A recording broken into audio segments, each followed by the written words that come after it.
Come manifest your best life with 190 Vision. Hey, how you doing, Laura?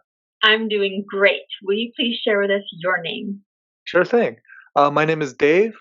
Uh, I live in Southern California. I've been a member of 190 Vision now for, I want to say, 12 years. We've been family friends for longer, and that's how I was actually introduced to this. As my mom is, my mom and I are very close to you and your husband, and so she had been wanting me to get in contact with you for a couple of years, and I didn't feel ready for it, or I didn't want to at the time, and I think that's why it took me a minute to actually even come to you guys to begin even talking about the things I was going through at that time. And so, uh, Okay.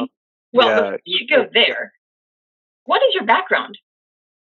so I work in health insurance. I'm a data analyst. I flirt with drawing and doing cartoons on the side. Um, it's a bit of a hobby. I make a little bit of money off of it, but it's only enough to pay for more art supplies. Really, at the end of the day, I majored in finance and economics in college, and when I'd come out, that's what actually wanted to do. But I feel like I'm jumping ahead here, but I'll just kind of go with it.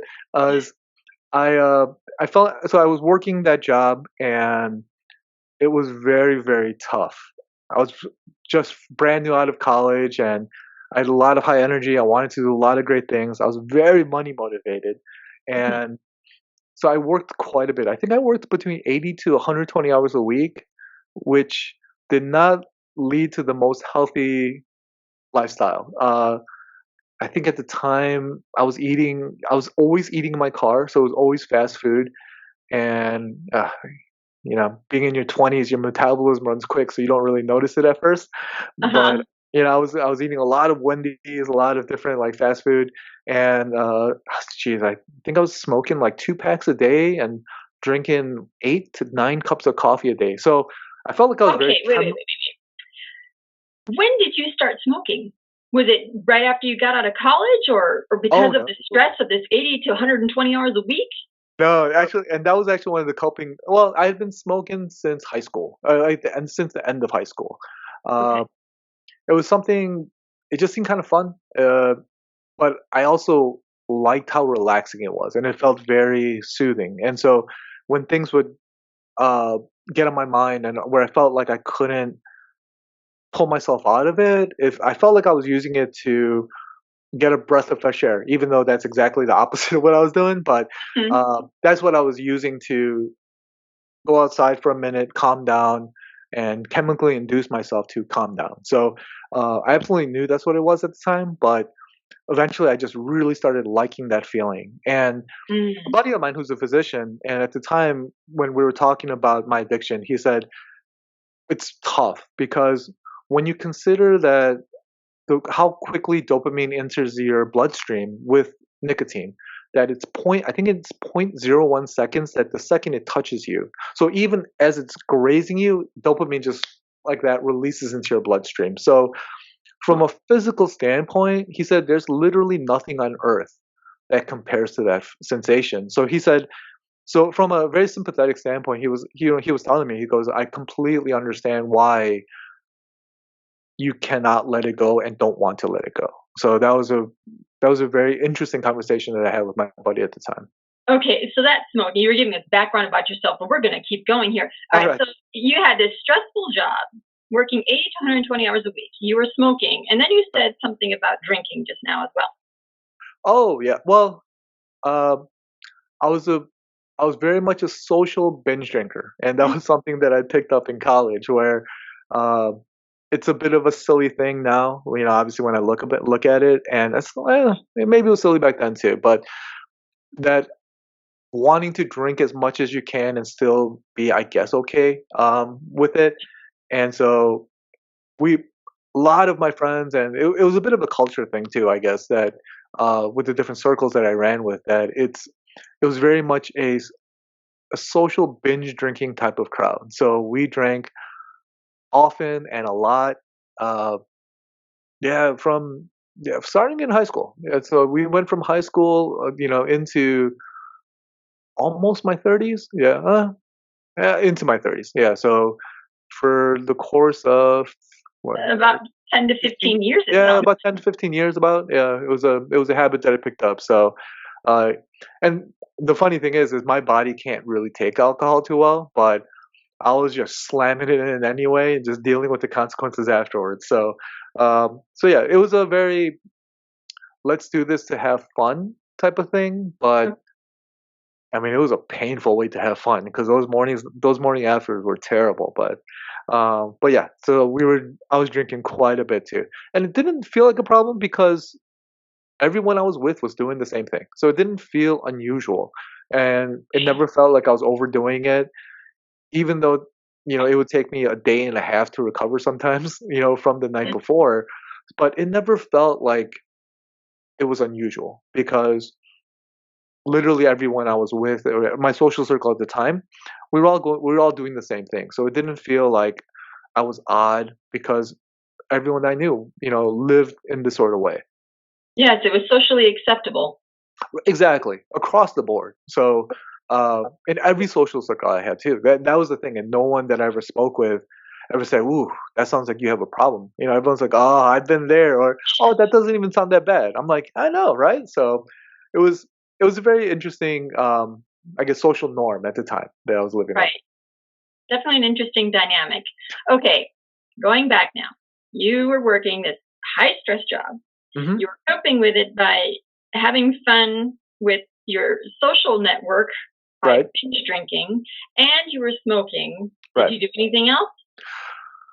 Well, probably in college, well, late high school, early college. Started smoking marijuana, but in high school and college, it was a little rare. Uh, Okay. Living in Illinois was a little bit hard to come by, so it was more of a rare occasion. But yeah, I was a pretty recreational, you know, marijuana smoker. So that actually got more pervasive in my 20s, and I started doing it a little bit more in my 20s. Uh, my rationale behind it was I didn't think it was that bad, and the effects afterwards didn't seem as severe as alcohol did.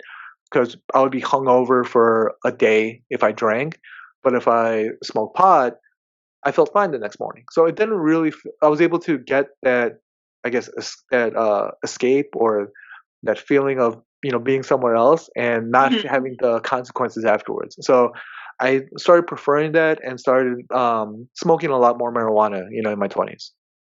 Okay. Did you do any other kind of drugs? I had flirted with a couple of other things here and there, but nothing to the point of where I'd say like, oh yeah, It became like an addiction.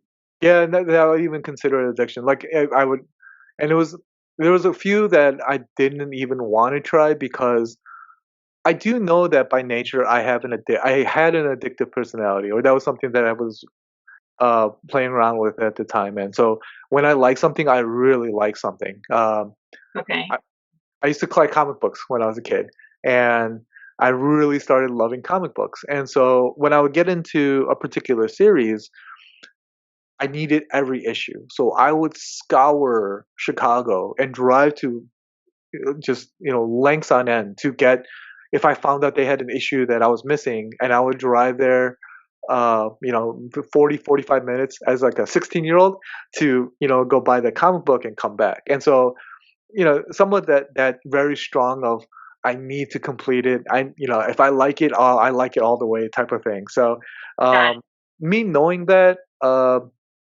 I didn't want to even try some of the other drugs that were out there, even though a lot of my friends were like, "This is pretty awesome," and I'm like, "I don't doubt you.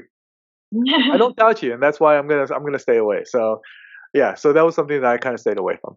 Now, were your parents aware of this? Because earlier you mentioned that your mom had told you to reach out to us.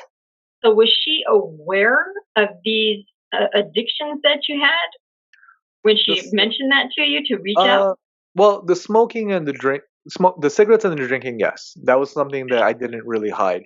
Um, and so yeah, I don't think she really knew about the marijuana, and I think my dad did, to be honest, because he would make comments here and there. But it didn't. I think they were more concerned with the lifestyle, not necessarily the what I was doing, but the way I was living. And I think that they kind of went more to the root of the issue rather than my behavior, which I am grateful for because that actually was able to. That was something that made our relationship as tough as it was at that time because we were going through. It was a bit of a very strained relationship at the time, but because of that, I think that was one of those things that kept it together. And instead of nitpicking at things I was doing, they were more wanting to know how I was and how I'd been. And so they didn't really focus too much on my what I was doing and my behavior, but more about how I was doing and what my state was at the time. To hear the rest of this story, go to 190 Vision TV on Roku TV or Amazon Fire.